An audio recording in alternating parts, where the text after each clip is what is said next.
the Hassidic niggun as sung by the Hassidim.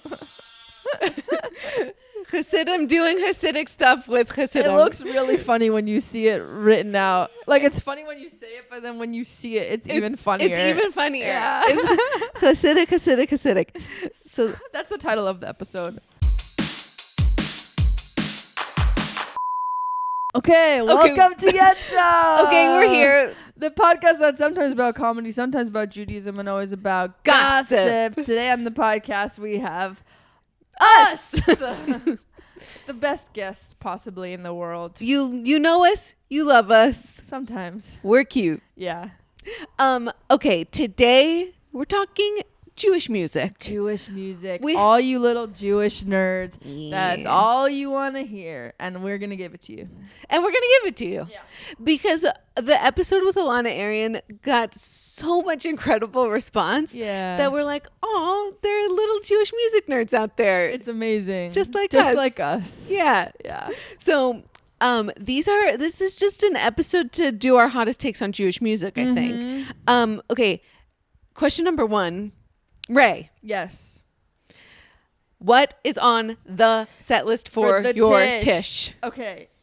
This is the Tisch, I feel like, is going to be the highlight of the wedding for me. Yes. And I'm being hopefully I'm sure there'll be other highlights, but like I feel like it will be the Tisch of my dreams, like the Tisch that I've always wanted to participate in but never could. Yes. And everyone's going to be forced to participate. Yes. Because it's my wedding, so they have to. Ha ha ha. And here's the set list. I have a playlist, which, listener, let me know. I'll send it to you. It's all Eitan Cats. I swear to God. This is just like his farbrengen. It's correct. I didn't even realize it. I'm looking at it now, except one song is not Eitan Cats. Okay, so but they're all niguns that, like, you know, that's not. They're not. He didn't invent them. Right. He didn't necessarily write all of them. Exactly. He just put them on an album. Exactly. Okay. So what do we have? Should I just play one? Sing it. Oh, or you prefer to play it?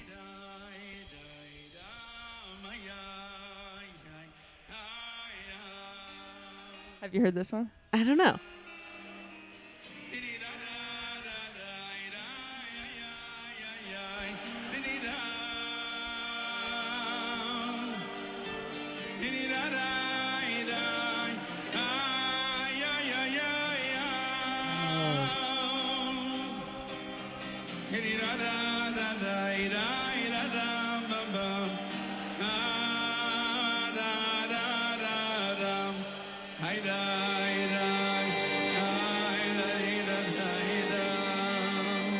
It's a bop. Does it speed up ever? Oh yeah. It does. Oh yeah. Just go a little forward.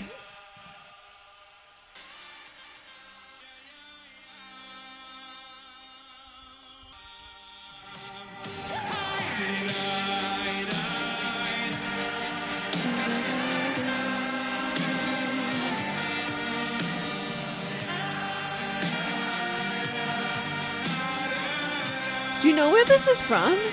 Baal Shem Tov Nigun. Ah, so maybe the Baal Shem Tov. He wrote it, or they named it after him.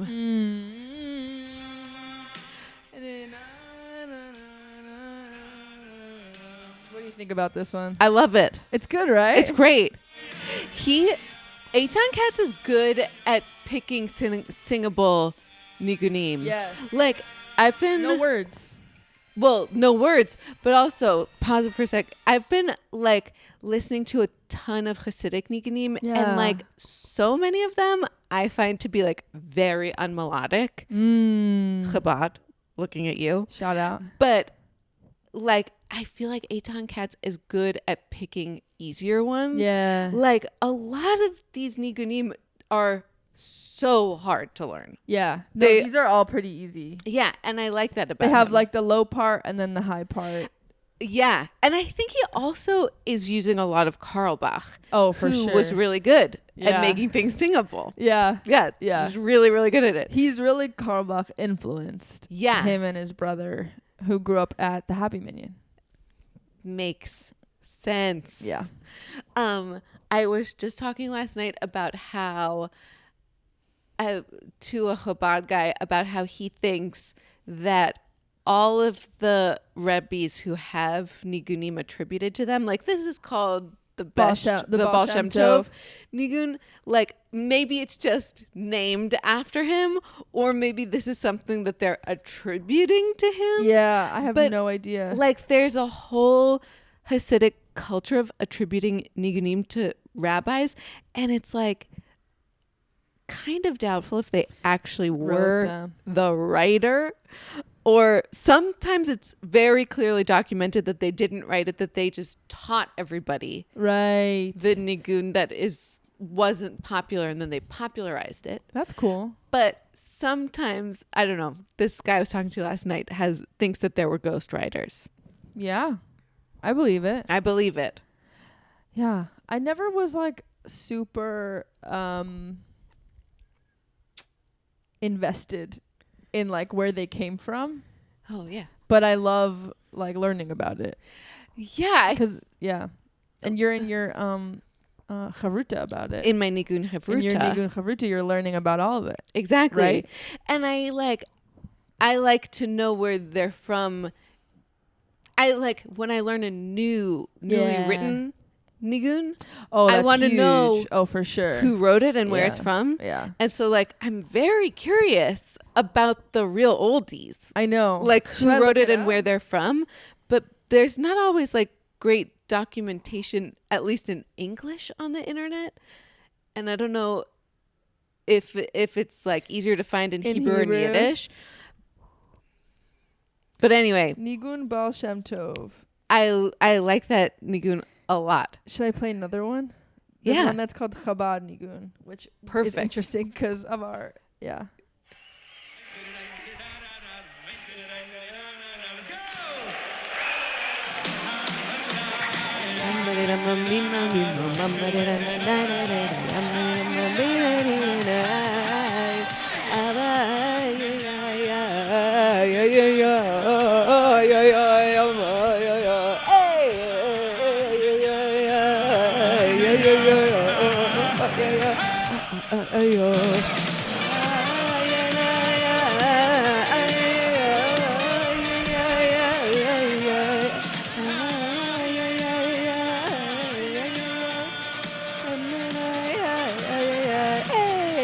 What do you think about that one? Okay, that one I was just learning about. I love this. Can we just do all of these and I want your takes on it? Yes, I'm pretty sure that one, hold on, let me look it up, that's on the very, okay, this is good goss. That nigun is on the very first of the Nechoach albums. Do you know those? No, tell me everything. And I'm pretty sure it's the very first melody. Nechoach. Yep. So that's, okay. Wait, is that klezmer? Or what's their vibe? Okay, so that is song number 1 on album number 1. And I'm pretty sure that one is attributed to, hold on, let me look it up. But I'm pretty sure the Rebbe taught that one. The Rebbe. That's why he called it Chabad Nigun. Nah, I'm not going to find it. Okay. Okay, that's on the Nechoach albums, which are, so you don't know what those are. No. Okay, so Frady Hecht. They're called Nechoach because it stands for something like Nigun Chassidus Chabad, something like that. Yeah. And it's this project that started, the recording project started in the 60s with the last Chabad Rebbe. He wanted to have records of all of their music, which had never been recorded. And so the one that just died, or the one that everyone thinks is Mashiach. Exactly. Yeah, okay. The last one. Yeah, the last one, right. And it was a project that had been started by Chabad Rebbe number 6 of 7. The Mashiach is Mashiach. Yeah. Is number 7. Number 6, he's out in, I don't know where, Russia maybe, getting really pogromed. And Getting programmed hard. And he was like, we need to record our music, because he was worried that they were all going to be killed. Yeah. And so he started a project to write down all of Chabad melodies. Like, they didn't have recording equipment, so just they wrote sheet music. And so that was his big project. The last Rebbe was like, who reads sheet music? Only losers. Yeah, and he's right. And he's right. right. A smart guy. So he's like, we need it on our records. So anyway, I found this oral history of how the records were made last week. Wow. And I watched it on YouTube. This guy, Velvel Pasternak, he's him. recently dead. Zichron Lavracha. Yeah. He was the sound engineer and also I think in charge of conducting. He was the music director for these albums. Amazing. So who's Frady Hecht? I don't know, some Chabad guy maybe. Oh, okay. And anyway, he tells an amazing story about how they made these albums. But on Simchas Torah, the Rebbe, the last Rebbe, had a tradition that every Simchas Torah he would teach a new niggun. Not necessarily one that he'd written, but he would introduce it. So I think that is one of them. But it's actually like very easily Googleable. I just don't want to waste time on the pod Googling. Yeah. Listener, write in. But that's a thing that Google it. that happened. That there are a lot of these like Simchas Torah niguns. That's so nice. That were introduced by the Rebbe. And anyway, Rebbe. that is one of them. Maybe one of them, but definitely on the first Nechoach album. Yeah. And you want to hear like a really cute story about the recording? Sure. So they recorded it in so the first time they get together for just rehearsing, not recording, Velvel, our music director, our narrator of the story, starts playing the music that's been written down. You know, it's this big book. It's like Sefer HaNigunim. Right. Like the sheet music. Yeah, it's like the big book of Nigunim. And he's playing the music from that. And all the Chabad guys are like, no, wrong. Nice. No. And he's like, I'm just playing what's written here. And they're like, it's wrong. And he's like, I don't know what to tell you. Like this is a book from your Rebbe. Like this is what it says. And so they figure out basically that whoever wrote down the sheet music was probably one of the few people who could write sheet music in whatever initiative was writing it down. And as is always the case with Jewish anything, people were arguing about the melody. Of course. And yeah, I thought, yeah. They couldn't really decide. And so the one guy who's in charge of writing it down just made some executive decisions. Right, which was wrong, obviously. Which were clearly wrong, but also maybe took some artistic license and improved the songs a little, in his opinion, because he was like, well, who's going to read this? Right. This is useless anyway. Yeah. No one's gonna. That's so interesting. I thought you were gonna say like it was written that way, but then over time it kind of changed, like certain maybe notes or something also changed, and they're like, no, this is it. You know, that's possible. That's possible, and all. 100% possible. And also they're pretty like strict about getting the melody right because at least for the Chabad people I've like talked with, they seem very intense about like, don't improvise. Yeah. Stick to the nigun. What about harmonize? Well, in my nigun Chevruta last night, yes, we had a big discussion about harmonies. Oh yeah. And do you want to shout out your Chevruta partner? Absolutely. Thule, shout out. Freaking love you. I'm sure he listens to the pod. I'm sure he's a huge yenta fan.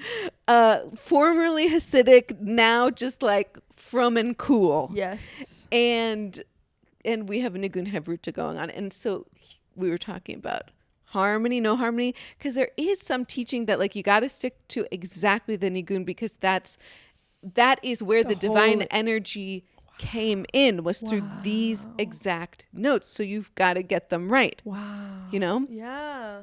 But I completely disagree. But also, me personally, the experience of singing in harmony is the most like transcendent part of the whole experience for me as a singer. Yeah. So, but then I listened to some recording we found of a niggun that was sung in harmony. And I was like, yeah, it's not as, like that particular one, the harmony wasn't good. It didn't add. That's just because they were bad at harmony. You know, but that was just because like, it was a bad harmony. They didn't have your harmonies. No, I'm not good at harmonies. Oh, really? You're better at it than me. Bro, what the fuck? I think You've never heard me harmonize once. Yeah, I have. No. Yeah. Whatever. No, but I like, for me, like singing niggunim in like small groups or large groups of girls, like harmonies were huge. Yeah. It was like a huge part of it. Like you always had so much, well, you always had like the melody, but sometimes everyone would just harmonize. Everyone would just do the harmony. Yes. And nobody would do the melody. No one's on the melody. Because everyone just wanted to do it. And then like the harmony became part of the melody almost. It's so ingrained. So that's what I'm thinking of, like how songs can kind of change over time. I completely see what you mean. Yeah. I completely see what you mean by that, where the harmony or the counter melody gets so popular. Yes, that everyone just sings that. Yes. It's a real salam, salam, aleinu ve'yakol ha'olam. Right. You know that song? Yes. It's like that second salam I don't think was originally in there, but everyone sings it. Everyone added it in. But that's so beautiful. Like to say that takes away from it is wrong. Yes. And bad. Okay, also, in my opinion, because we're giving controversial takes also on Jewish songs. Here's my hot take about your experience singing in a big group of women in seminary. Like fake women scream singing together is my favorite environment to be in. When have you been in that? I don't know. I've been in it a couple times. A lot of my singing circles end up being like mostly women. Oh, because they just are the ones but it's never like intentionally women only. No, sometimes. Oh yeah. Ray, I've been in a lot of singing That's true, evangelical in my life. Yeah. and like I love, the thing is like in a cappella, all women's choirs are like not very well respected because you don't normally have good bass. But like, as we covered in Alana's episode, I love women scream singing in unison or harmony or whatever. Like there's a quality to it that's, I just like makes me feel like a warrior on the battlefield, you know? Like, have you ever heard like in Wonder Woman? We're all Amazonians. Exactly. And we're all equally as hot and tall. Exactly. The Jewish a cappella all girls version of the Amazonians. Yes. That's what they're called, right? Yeah, the Amazons. But do they have another weird name in that? I get it. Doesn't matter. Yeah. I get it. Okay, here's a niggun that I don't know if you know. Okay. That we studied last night in Niggun Havruta. I love that I get like commutative Niggun Havruta information through you. Yes. And it goes like this.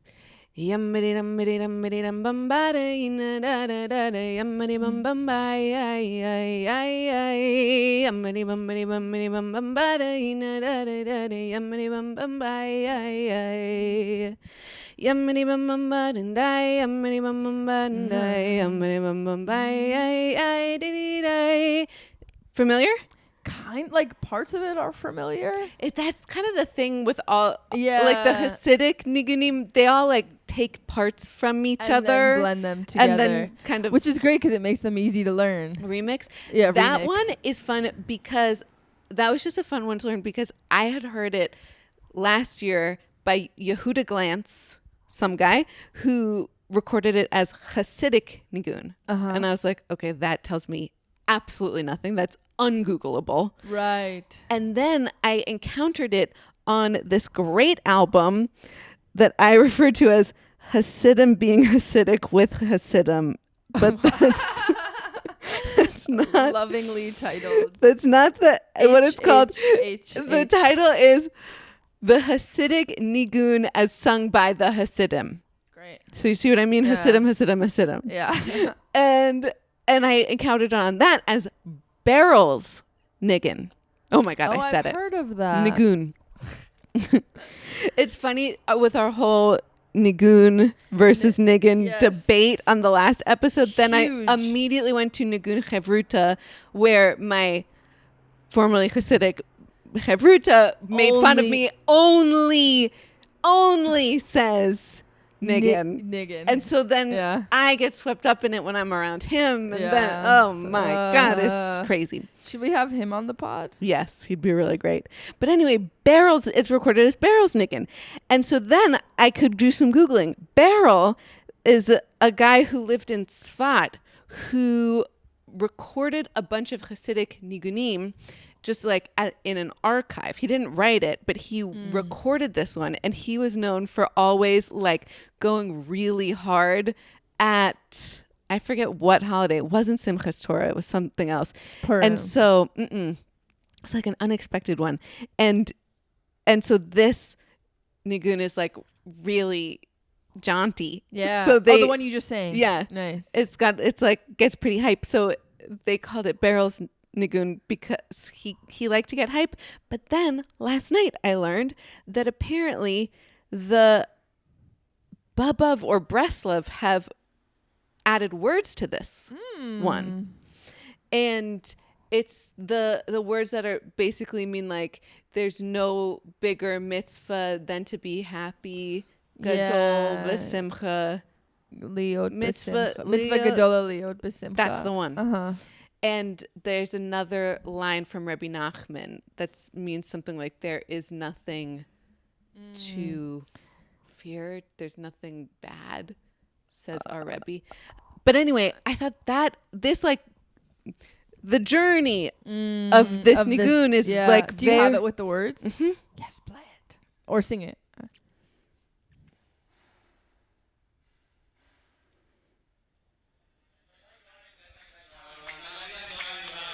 That's it. This is it. This is what you just sang.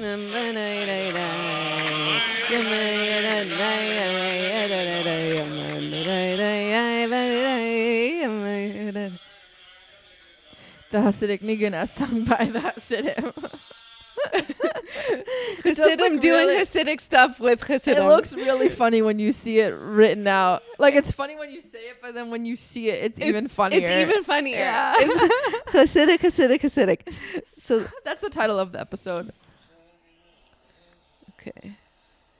So it goes, Mitzvah gedola liot b'simcha v'simcha tamim. Mitzvah gedola liot b'simcha v'simcha tamim. And then there's another part. They also sometimes sing L'chadodi to this. Oh, that's nice.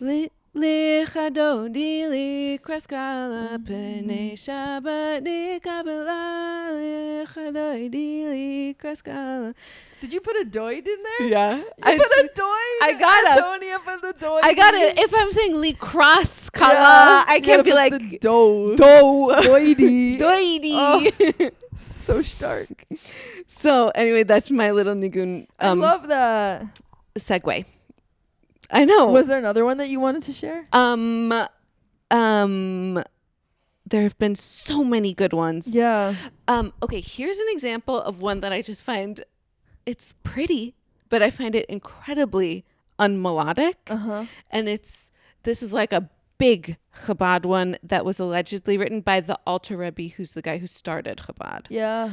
And it's a line from one of the Psalms, and it's Tzamalacha Nafshi. Mm-hmm. Do you know any of these? So this version goes Tzamalacha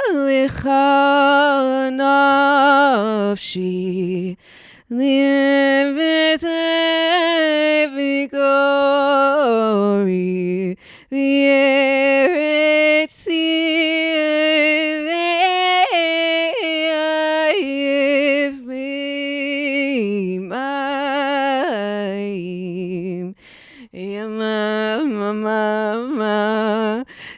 Yama mama ma ya mama ya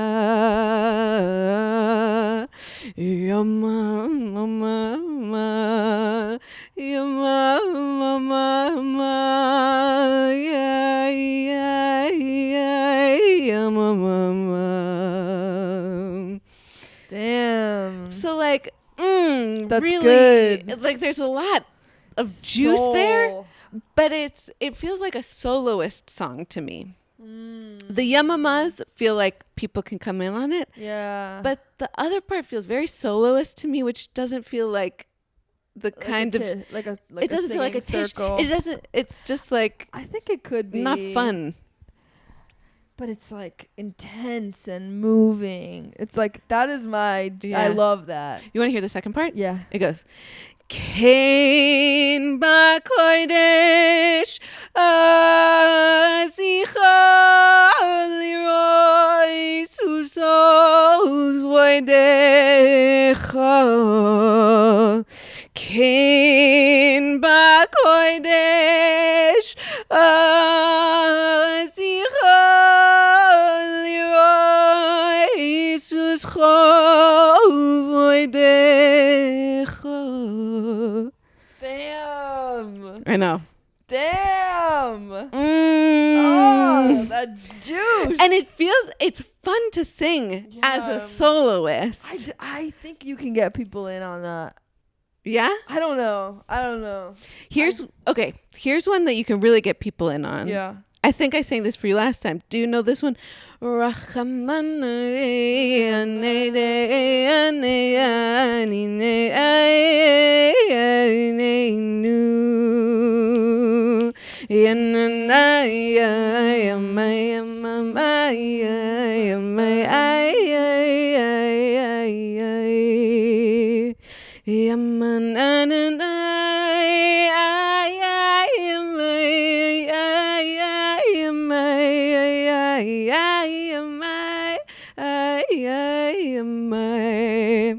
Wow. This really is going to turn into the Antonia Talent Show if I don't hold myself back. Antonia, it's great. Don't make me sing. This is your dream. Don't make me sing. Just somebody take all of these and remix them. Oh my God. And put them. You know who we're talking to. Into playable Spotify tracks. Diva Niggun. I mean, we are obsessed with Diva Niggun. Yes. Love them. And we hope one day to work with them, and if that ever happens, we will announce it. Yeah. What do they remix nigunim? Yeah. Online, just so for the context of people who I don't know there. And there need to be more yes. remixes of nigunim. I completely agree. Here's an interesting thing. Just looking at the time. Yeah. We're like 5. Here's an interesting thing we're talking about in nigun chevruta, which is what is a nigun. Yeah. So, I don't know. Do you have a definition that you I see it as a song traditionally without lyrics, or that can be easily repeated in a group circle moment. That's my definition. Personal. I don't know if that's the technical one. I feel like you hit on like the 3 biggies, which are like the no words thing doesn't hold up that much because there could be words to it, but even if there are words to it, it's easy to you can take exactly Yeah. you can take the words away. Yeah. But the repeatable thing I think is a good point. Mm-hmm. And the in a group thing. Mm-hmm. Here's what we came up with, which is that these are melodies that have been written to be sung, not to be listened to necessarily. That's like nice. the difference between performance and participating. Yeah. Like a nigun is meant to be participated in, and people do them as performance, but like that's a different incarnation. I like that. Yeah. And so like that was one. And then the repetition thing is big. Yeah. And I read 2 articles on Chabad.org. That's right. Citing my sources.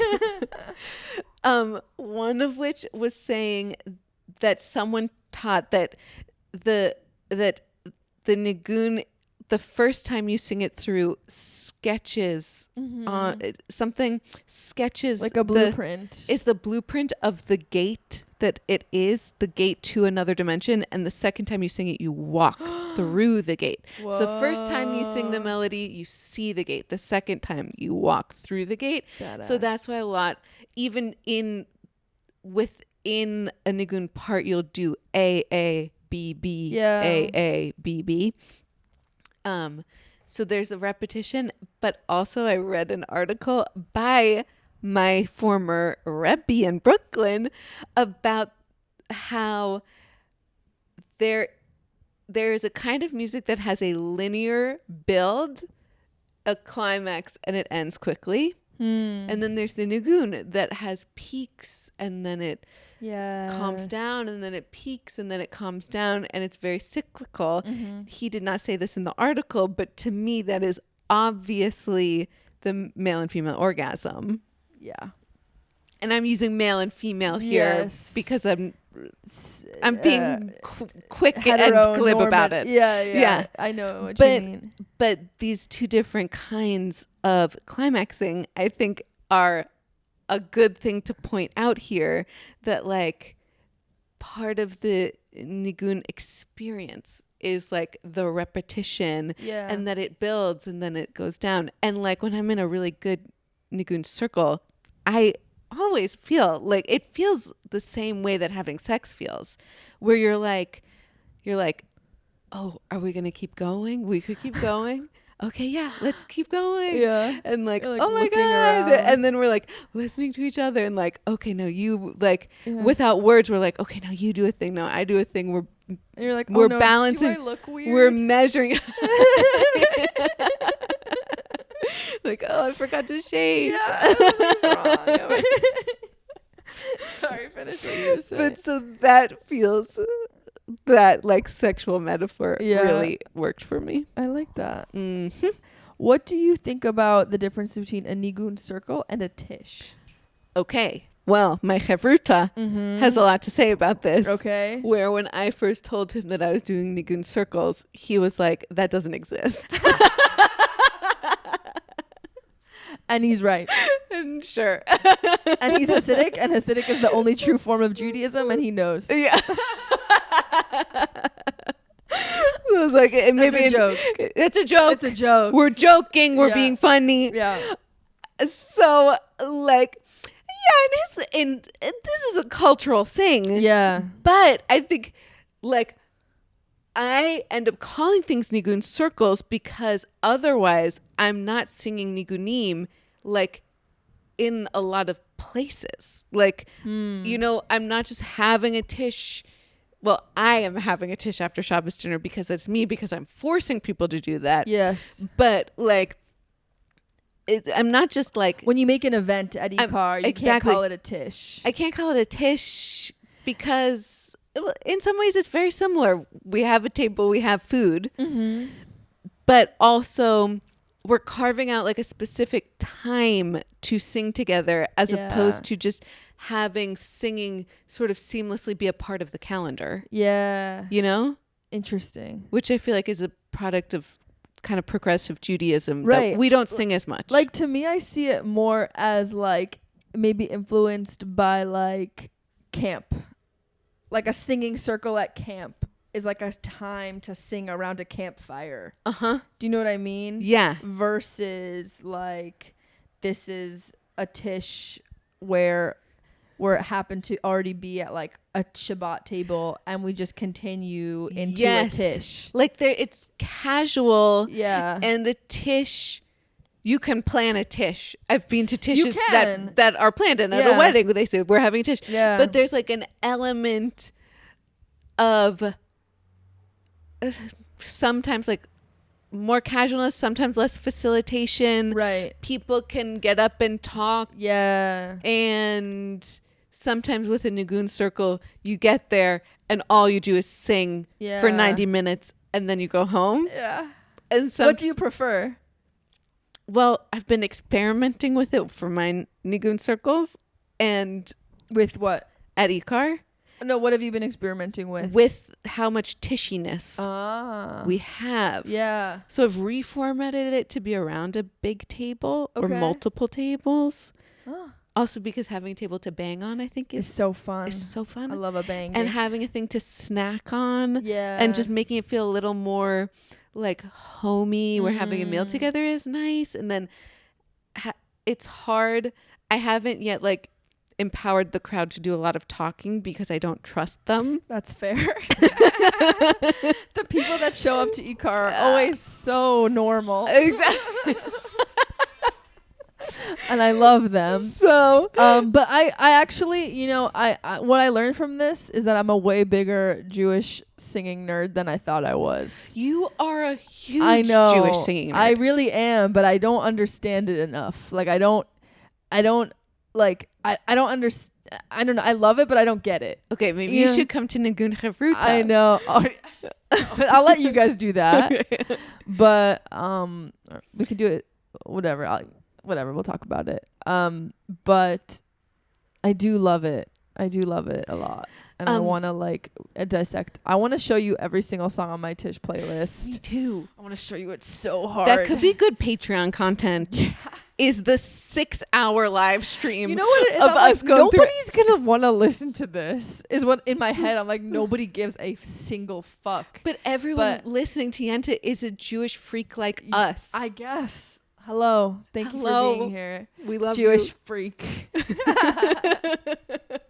Okay, Hello, let's end freak. it there. Okay, wait. No, can we end it on a song? Okay. Can we pick a song that we both know? Okay. You pick. Oh, let's pick the one from that you have on your playlist. The Chabad one. Yeah. Da, da, da, and da, da. Oh, that one? Oh wait, which one? The one from your Tisch. Those are both. The one that the first one. Wait, was that on your Tisch playlist? Yeah. Oh my God, play it. I'm only playing songs from the Tisch playlist. Oh yeah. Oh yeah, that is the song I was thinking of. Okay. Here we go.